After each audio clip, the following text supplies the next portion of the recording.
Hello. Cringe Music Podcast, Season 4, Episode 5, I believe.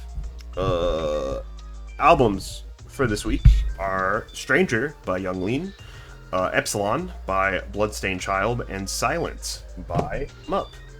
So, keeping with my trend of picking artists from Season 1 and just picking a different album, I went with Stranger by Young Lean. This is kind of an interesting album in his discography because the album he put out right before this was Warlord. And kind of the recording process and events that happened during the creation of that album weren't great, to say the least. There's a whole documentary that kind of goes over this time period where Young Lean was kind of struggling with mental health issues, drugs, the death of his manager at the time, just a bunch of not good things and being in a really bad headspace, to the point where he had to check himself into a mental hospital while on tour in Miami. I don't remember if they were on tour or if they were just recording the album in Miami. It was one of the two, but definitely not a good time period. So there's a couple of tracks in here, I guess mostly maybe Agony, specifically near the end of Stranger, that kind of talks about that a little bit. But the albums before this, Unknown Death and Unknown Memory, the latter of which I picked for Season 1, were kind of the more cloud rap, ethereal production. And there's still some of that here a bit, but not nearly as much. And Unknown Death is kind of really memey and not really serious. But Warlord was kind of a turning point where Lean was changing his lyrics to not be as goofy and nonsensical and kind of starting to be a little serious. But going back to Stranger, I think this is a really, really solid project. The first track, Muddy Sea, is really good. Red Bottom Sky is definitely a standout on the whole album. I think just kind of the entire first half is pretty good, and then there's not too many. I think maybe the three songs before Agony are kind of meh. But the album finishes really strong, and overall, it's really good. It ends kind of in a depressing way, kind of with Agony and Yellow Man back to back. But overall, it's really, really solid. I like this a lot. I put it on while I was showering, and I was like, "Yep, that's Young Lean. It's emo rap. I mean, it's good. Pretty much all of Young Lean is good. If you listen to anything from like Lil Peep, Blade, anything like that, kind of in the same vein, little different. The mastering is. I get what you mean. I still like most of his stuff. I think there's been like one or two albums he's put out that I haven't liked, and one of them was the one you picked for Season 1. But aside from that, all of his stuff's solid. It's pretty much emo rap. You can expect what you get. It's still good though. This whole album is solid. There weren't really any significant standout tracks for me, but the whole album overall is good. I will eventually go back and listen to it all. Yeah, I like emo rap, so I like this. I hadn't really listened to Young Lean before now. I'd heard of him, but hadn't really listened to it actually. But now that I listened to it, I'm probably gonna check out the one that you mentioned, the Warlords one, because I like the production and just the overall like the kind of cloud rap kind of style beats I really enjoy. So I'll have to give this one Oh, yeah, another. I'll that's give some right. other stuff. You weren't on for Season 1, were you, Conley? Nope. New. Time is a man-made construct, and I have no concept of it, so... Mm-hmm. Yeah, good. It's emo rap, and I like it. So I mean, I like emo rap, so it's always gonna be my Oh, position. yeah. Alrighty. I guess we'll just move on to whoever would like to go next. I can talk about mine, unless we want to save that rant for last. Go for it. Alright, so, most people know this, but if you're not in the car scene, you might not. Phonk, Phonk, is a derivative form of both funk from like early 80s, 70s, that sort of vibe, and a combination of it with dubstep, emo rap, hardcore. Really depends on the artist, but the overall gist of it is mostly the music itself is designed to be drifted to or race or involved in a lot of the car scene. It came out of I can't remember who the first dude to produce it was, but he basically his whole thing was he couldn't find a playlist that fit him. So he started creating music. And then from that a bunch of other like niche groups like Mupp. What are some other groups? Can't think of any offhand now, of course. Give me 1 second. Google is your friend. Google is my friend. Bing Bong Funk. Yeah. There we go. Like Chord Hell, Mupp, Sad Friend, Kodama, like all of these guys started from funk and then slowly became just their own thing. This album borders more on atmospheric emo rap than it does actual funk. I really like Mupp. Mupp's got one of my favorite songs with Sad Friend, called Vendetta. It's really good. You would probably like that a lot, Mike. But overall, I feel like this band, or well, this artist as a whole is just solid. Mupp's put out a lot of stuff in the past. He does do drag racing. He has said so in an interview several times. He does it professionally, but he has never revealed what name he goes under.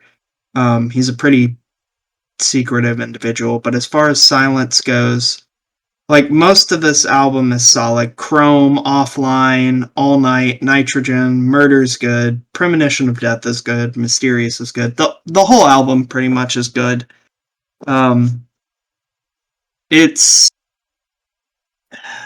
It's hard to explain where Drift began. A lot of people say it started with Smokey Nagata, but Smokey Nagata was more of a tune artist than he was a drifter. He did do drifting. He was a professional racer. He raced I believe it was a modified Porsche 911 and a Supra, which, I mean, of course he did.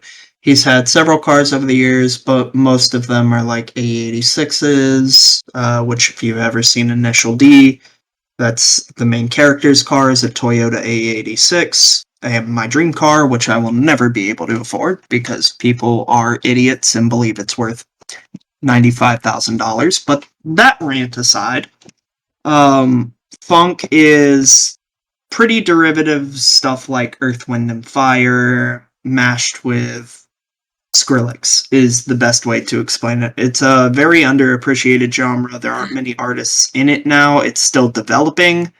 I believe True Funk started in around 2015 and has just now fully developed into a genre. But Mupp is a really good artist. A lot of his stuff is solid, and I would highly recommend him to anyone who has never heard of him. Um, this is just Suicide Boys if you took, like, literally, if you made it more spacey and ethereal sounding. This is all this is. Not that that's a bad thing at all. Not that that's bad. But that's literally what this is. Given that the name of this genre is coming from funk, F-U-N-K, I expected some fucking Boogie Nights shit, but no, I was not expecting Suicide Boys, but cloud rap, more ethereal space. Yeah. Those are words. So I probably picked a bad album to talk about funk. I more just wanted an excuse to listen to or to talk about cars. But that's totally fine. It's hard to explain. I'll pick something else later on that I think more characterizes it, but funk is a very hard genre to find an album for because it's so new. A lot of the artists that do it are like you and me, guys in their bedroom that just get bored and make music. I I would honestly say it's the SoundCloud rap genre of this generation. It's so new and it's just forming, so no one really knows a generalized practice or anything about it really. And Ve- most of the artists that do it are releasing singles or EPs. yeah, very true, Luke. At least he did not pick a Trapped album. Oh god. I'm gonna pick. Fuck, what's the name of the album that Headstrong came off of? I'm gonna do that next. I don't know and I don't care. I'm gonna force you to listen to Trap now. I choose to ignore it. Um, yeah, I've liked funk before you had mentioned this, and I also do agree that this is a little bit more of a like ambient funk, I guess you could kind of say. But I genuinely really enjoy the like that sound cloud, but just cloud rap, the very dark and ambient stuff. I don't know, it's just calming to me for some reason. But overall, I really enjoyed that. But I mean, like I said, I enjoy funk. I do agree. I wish that more. I mean, I like how much artists put out. I just sometimes wish they had an album that was a little bit more collective than just having to look through singles all the time. Because there's some artists Yeah. that make like 15 tracks in a row that I'm like, I love all of these, but they're all in single form, which makes it annoying to try and listen to.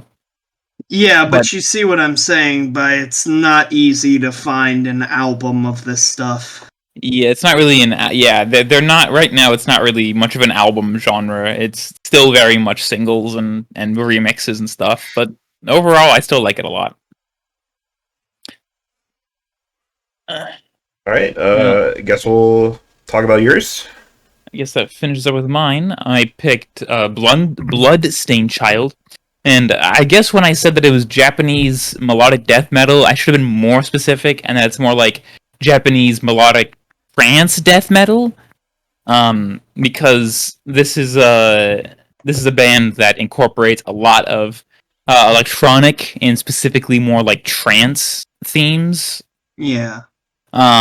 Which this is kind of like the combination of two of the things that I like love the most: death metal and electronic or like trance stuff, and I love it. I love the vocals. You can tell. I guess the one thing is you can kind of tell that the general trance sound that they were going for in this specific album is a little bit dated. You can tell that it came from 2011, at least in my opinion. Um, but overall, I really enjoyed and love their like mixture of the two genres. Yeah, this is just anime music for metalheads. Yep. Remember, I think I've talked about them on the podcast before. If not, I've definitely mentioned it because I want to at some point. Galnerus. That is just straight up. It's thrash metal for sure, but when you put thrash metal with Japanese vocals, it just becomes anime music, and you can't convince me otherwise. I mean, I like this. It's good. But it is 100% thrash metal for weebs. Uh, that's not a bad thing. It's very good. I put this on while I was in the shower and was pleasantly surprised. Uh, it was not bad. Um, I don't really know how to describe this other than yeah, it's like trancey stuff. It reminds me of a lot of Galnerus, but pretty much any J metal reminds me of Galnerus because Galnerus good. Um, but I mean, I've got no complaints about it. The whole album was solid, and I mean, I'll probably be listening to more of them. Yeah, this was good. I guess to sum this up in a word, it definitely sounds like the year it came out, which was like 2010-ish. There's a couple of tracks in here that I could definitely see being paired to someone's Call of Duty no-scope montage or something. But not a bad thing. I like this. I like this a lot, but I'm just saying, like, pair this with fucking some COD 4 montage from back in the day, and it totally 100% fits. I was kind of trying to dig through the lyrics for this, and it seems like there's some kind of narrative going on that I can't quite pinpoint exactly. Despite being a Japanese band, all of the vocals are in English, which is very cool.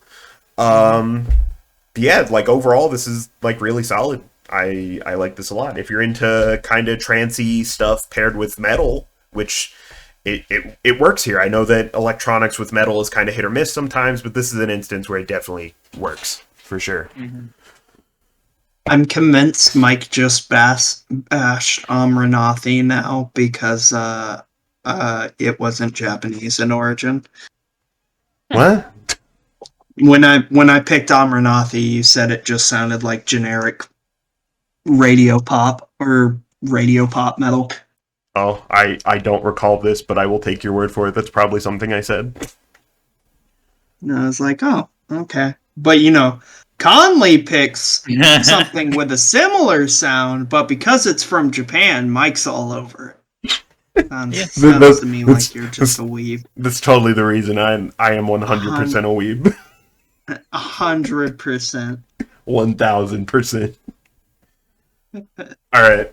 Well, I have a very hefty vinyl update, unfortunately. Okay. Health has finally released their new project, Disco 4, on vinyl. And initially, I went to the record store just to pick up parts 1 and 2, which I did, and I have them right here. I'll talk about those. But I have 2 more records off to the side that I'll get to that I inadvertently picked up. So, Disco 4 Part 1. The disco series that Health has been doing is kind of their excuse to remix some tracks from their last full-length album, as well as very recently collab with artists that they think are cool. So Part 1 has a track with Perturbator, Body Prison, which is very, very good. I like this track a lot. They have a track with 100 gecs called Power Fantasy, which is kind of hit or miss. You might think it's annoying or you might like it. Personally, it's one of those songs that I have to be in the mood to listen to, because 100 gecs can be a little much sometimes. There's a track with... little much? A bit much, I will say. There's a track with Ghostmane on here that is surprisingly pretty good. It's not terrible. Who else is on here? Youth Code, Full of Hell, Soft Moon, JPEG Mafia. I love that track. My problem with it is that the bit at the end where Jacob Dusick comes in and does his vocals kind of ends very abruptly, because that part is very good, and then it just kind of ends very abruptly. But Peggy is very good on this track. Who else is on here? Brothel, Soccer Mommy, Juju, and No Life. A couple of artists that I'm not familiar with, but this one is alright. Part 2, on the other hand, is probably my favorite, because this one comes out of left field with the people on this one. Fucking Poppy, 9 Inch Nails, Ada Rook from Black Dresses, on a track with Play That Boy Zay, who I saw live when I went and saw Denzel Curry. That's a pairing that I didn't think would work. Maynard Vale, who has a very good album that I like a lot. If you're into like darker electronic stuff, definitely check him out. Lamb of God is on here. The Body, Backwash, Horror, Street Sex, Ecstasy, The Neighborhood, another Perturbator track. And yeah, just artists out of left field that I wasn't expecting on here, but very good stuff. Part 2. So, before I tell you about the other albums I picked up, I have to explain some things about the record stores I go to here in Salt Lake. So the one near me, closest to me, is Randy's Records. I go in there if I want to dig, because I'm not always going to find the shit I'm looking for. I go in there if I want to, like, kind of dig and be surprised, right? There's another store I go to called Grey Whale, who I've realized has a very good used section. And by that I mean I can walk in, look at their used section, and be like, bro, what the fuck? I cannot leave this store without buying this. Example, I walked in there one day and they had The Great Annihilator by Swans, and I'm still beating myself up for not picking that up when I saw it. But that's the store that I got part 1 of Everywhere at the End of Time from. Alright? So, I walk in there expecting to just pick up the 2 Health records, but instead, I come out minus $200 later with The Mantle by Agalloch, which is probably my favorite folk metal album. I can only listen to this in very specific conditions. It has to be snowing outside, and ideally I have to be in a forest. Don't ask me why. Listen to the album and you will understand. Very, very good. This was $80, by the way, and it was probably that expensive because this band has broken up. So this is hard to find. Also, I got a Slide by George Clanton.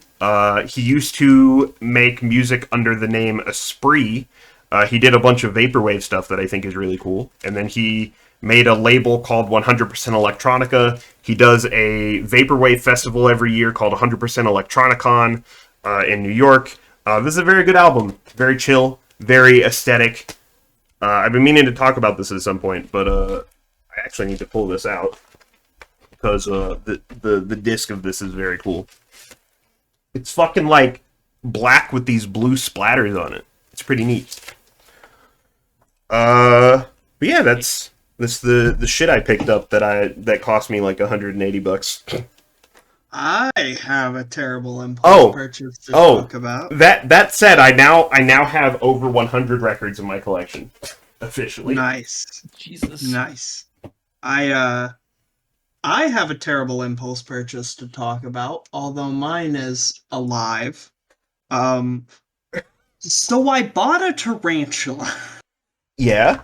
Nice. I rehoused it into its new enclosure. It's forever home, hopefully, until it gets much larger than that, which I won't be prepared for, but it's fine.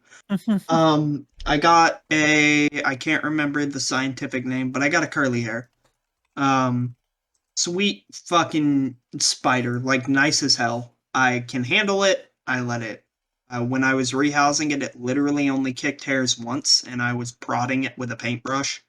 And You- even then, yeah, I'm not even sure if it kicked hairs because none of them got on me. If it did, but pretty sure it did because it flicked its back legs over its thorax. So I think it did. Didn't bite once, didn't give me a threat pose, didn't smack, didn't do anything. It just kind of moved into its new enclosure and it's sitting happily on my shelf. However, this has now triggered a hyperfixation fit, and I will now be buying like 6 more next paycheck. um. Um, So funny that you mentioned this. At some point in the beginning of last year, I also fell down the tarantula rabbit hole, and I was watching this guy on YouTube named His channel's called Exotic Slayer. I think I linked him Yep. to you. Yup. So there was a period where I was considering getting one, and I just never just pulled the trigger on that. You should. I don't know where I'd put one, honestly, if I got one. I mean, mine is literally just sitting on my bookshelf. It sits comfortably. They don't need huge enclosures, and really, I didn't need to move it from the enclosure I bought it with. But I wanted something with a little more viewing angles, something it could roam a little more freely in. So I bought roughly a foot by foot enclosure for it. And I mean, it just sits on my shelf. It's maybe a foot tall, a foot across, and a foot wide. And it sits comfortably. I don't really have to do much. I feed it once every 1 to 2 weeks. Uh, Yeah. I mean, if you're looking into getting a tarantula, get a curly hair. Or Yeah. like the one that I really wanted, I would have had to order, and I didn't have enough experience to fool with a juvenile or sling. But you could get a Gramastola pulchra, which is what I'm going to be Ah. getting, or a Brazilian satin black, is their common name. They're like beautiful. They're Yeah. the ones you see memed about with Halloween, the giant solid black tarantulas. But all in all, this has been an interesting experience. Also, I have a jumping spider named Teeny. Oh, jumping spiders are really cool. Yeah, Yeah, it's like stupid cool. If I set it down outside of its enclosure, it bolts towards me and will not leave me. It does not like to be out of its enclosure unless it's on my hands. But jumping spiders are actually smart enough to remember the smell, taste, and feeling of your skin. So they will bond with you. They will pair with you once you get them, and they will not let anyone else handle them. Those are the funny guys that play the bongos and wave their arms around at you. They're pretty cute. Yeah, Yeah, I have an American black jumping spider. I wild caught it when it was freshly hatched. I found an egg sac at work, and it's been just crawling around on me. It doesn't really do much. I feed it a cricket. Like I said, that one you feed a little more regularly because it's a true spider. You feed it like once every 3 or 4 days. But I mean, all in all, arachnid keeping is stupid simple and has opened me up to a lot of other exotic pets I might be keeping soon, like millipedes, centipedes, Yeah. There's looking at mantises. another channel I can recommend you check out called the Dark Den. That guy keeps stuff other than tarantulas. Yeah, I've been watching him and holy shit, dude. Have you seen how big his enclosures are? I haven't watched him in a while, but I know that he like rents out a space somewhere that he keeps all his animals in, and he moved like within the last year or so. Yeah, he's got like 500 invertebrates now. Yeah, he's Uh, got a ton of animals. he's got the largest enclosure ever documented that he built himself, and it houses like 32 bearded dragons. God damn. Does he? I think he used to have like a it was an iguana or something, or maybe a bird. I don't remember, but whatever space he was in before when I was watching him, like when you walked in, he had this like square enclosure directly in the middle that wasn't really enclosed. It was more like a fence that he kept like an iguana or something in. I don't remember. Yeah, he's still got that. It was a Gila monster. Ah, okay. That thing's fucking massive, by the way. If you ever think you know how big a Gila monster is, Hmm. you're wrong. They are fucking absurdly big. All lizards. Like if you think you know how big a lizard gets because you saw a Komodo dragon in the zoo once as a kid, you're wrong. They are so much bigger than that. I've seen there's a buddy of mine that has a Komodo dragon down here, and it is about the size of a small dog. And I don't mean like a Chihuahua. I mean like a beagle or something. It's big. Like I kind of want one just so I can keep it on a leash, but with spiders, I don't have to pay my apartment's pet deposit, so I'm just gonna get like hundreds of spiders. PCG Reptile Podcast. I mean, why fucking not, dude? I'd keep it. May There, as well. there's an exotic pet store, I think, by my mom's house, which is like 25 minutes from me, and I think they do a convention here as well. I'm going to Repticon next Yeah. year if you want to fly down and go with me, Mike. Where's Uh, that? it's in New Orleans. Okay. Um, but if you wind up not wanting to go to that before you get your own, the species I would recommend for you would be either Grammostola pulchra, which is the Brazilian black that I'm going to get. That's the next one I'm ordering. It'll be the first one I order if I don't make it to Repticon this year. Which I don't know if it's passed yet or not. Oh, they Callum was oh they supposed to they message do me. they do a few of these in a bunch of places. Hold up. Mm-hmm. Yeah, the one closest to me is in New Orleans. They Uh, they do one in Mississippi somewhere, but it doesn't say where. that's New Orleans. I'm Um, there's like a separate Louisiana section where it says Baton Rouge and New Orleans, and if I mouse over Mississippi, it doesn't say where or really but tell me anything. But whatever. but either Grammostola pulchra, which is the second one I want to get, a curly hair, which is the first one I got, or a pink toe. Um, or if you like Weber's, avicular is really good. I can't remember that one's common name, but that one's a really good first time too. I would recommend you stay away from anything old world because old worlds Those have those more are potent those venom. are bitey boys and they're aggressive. Very aggressive. In fact, I was talking to Callan about the first tarantula I wanted to get because it is my dream tarantula. I will own one, but not until I have a little more experience. Yeah, Um, understandable. it's called a Goody Sapphire Ornamental, which if you've ever seen the pictures of like the brilliant blue tarantulas, that's a Goody Sapphire. Uh, Um, those are widely considered the most aggressive spider you can keep.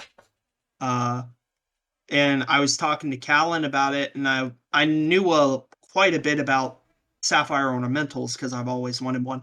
And the first words out of his mouth when I mentioned it were abso-fucking-lutely not for your first one. Hmm. I was like, oh, they're that bad? He's like, if it kicks hairs on you and it gets you good, you will not be going to work. Jesus. Apparently their hairs are one of the few articating hairs that can straight up cause widespread blisters.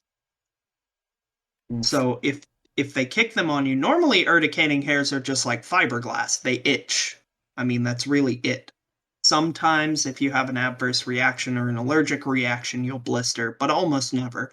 But a Goody Sapphire Blue is almost guaranteed to make you blister, itch, in excruciating pain. And if they bite you, you'll be out of commission for about 5 hours until the venom takes its course. Now, granted, it won't kill you because there really isn't a spider in the world that will kill a human. They can, but typically when you see like a black widow death or something, it's from a child or an elderly person, I was gonna say unless it's a brown recluse.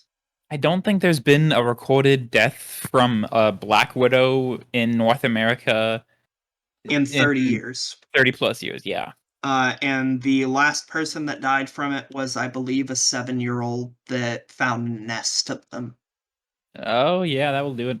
and was bitten multiple times. That'll But do it. like, I mean, you can handle black widows. They're Oh yeah. extremely docile. Now, Mm, is it recommended? I knew. Absolutely not. Knew. Can you? Yes. Is it worth it? Also, no. Yeah, yeah. But yeah, Mike, you should go down to that exotic shop and send me a picture of what they have. Uh, Because if they have something I want, I might have you ship it to me. I don't know about that. And also, I'll you look. can I'll go find look at the very least.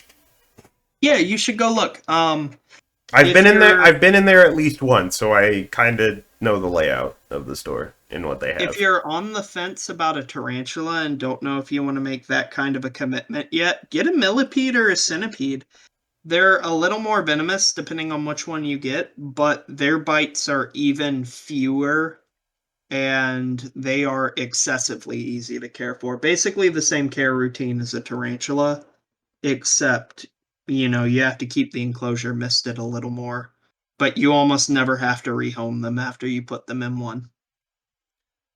Yeah, I keep ants. I've got a starting Also, colony of Oh, carpenter.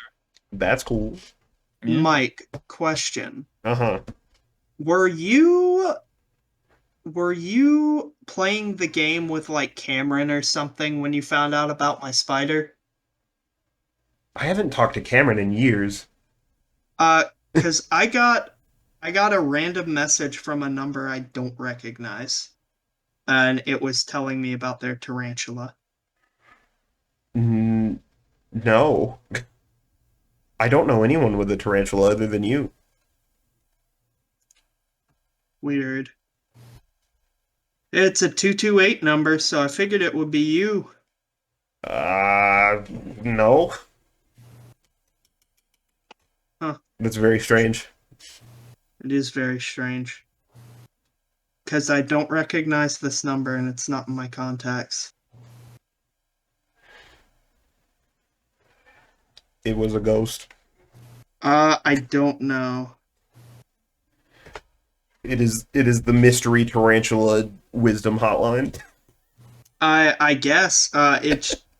They messaged me a picture and said, "This one's mine. She's traveling right now. 3 years old. Love her. She's great." I said, "Is she a red knee?" They responded with a big old paragraph about it, and then I never responded back because I realized I don't know who this person is. Hmm. That's very weird. Yeah, I don't know who it is. It's a 228 number, which means I must know them somehow. I guess. Anyway, we've gotten vastly off topic. This is no longer a music podcast. This is now a tarantula and exotic animals podcast. That's fine. But Mike, start hobby collecting with me. I'm already hobby collecting something, and it's very expensive. I have several records that cost thousands of dollars total. Okay, but tarantulas are cheap. I think all in, I spent $140 for Look, everything, I'm just including saying the enclosure. I don't want to look over several weeks later and see stacks of arachnids on my fucking shelf. I'm not trying to have that happen. Just fucking commit. Buy your No, first one at least. no. I'm done. It's past. It's over. I do not want a spider anymore. I'm gonna just buy you one.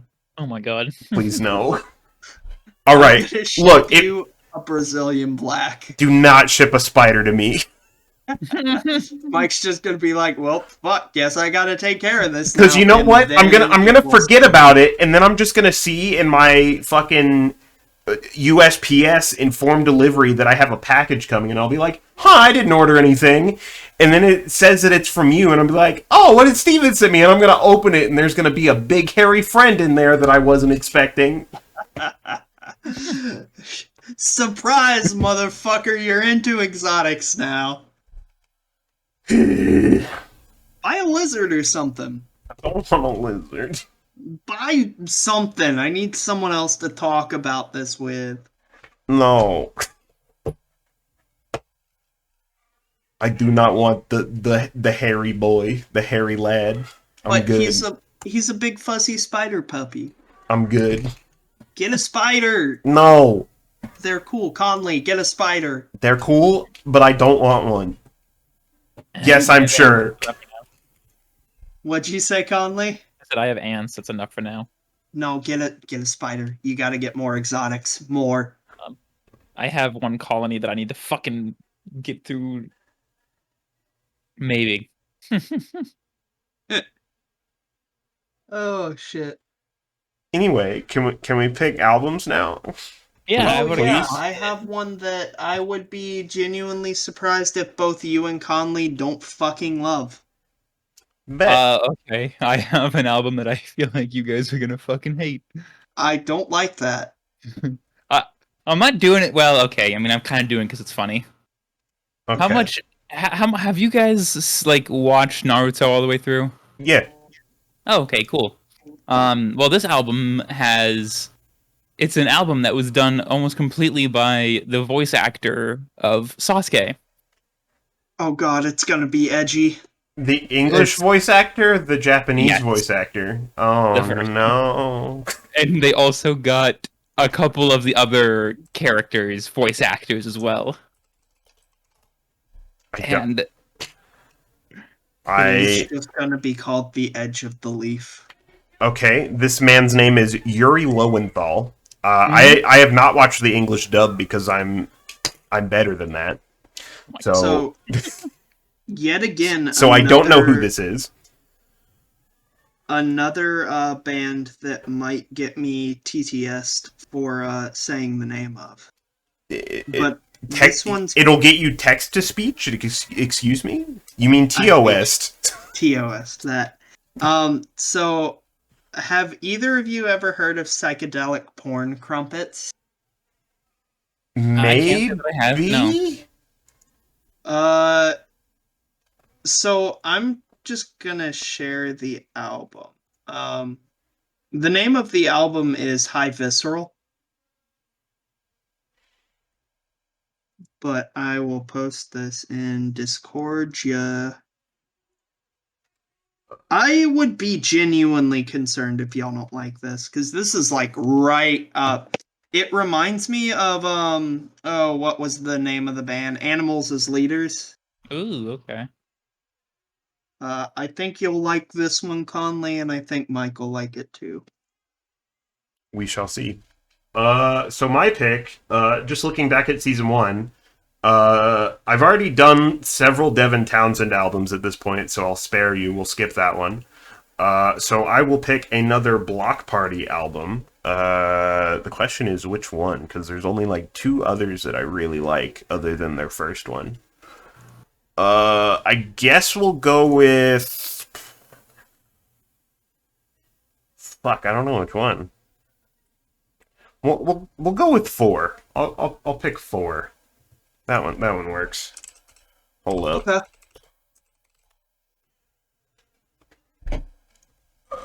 where's the spoofy link? Give me the link.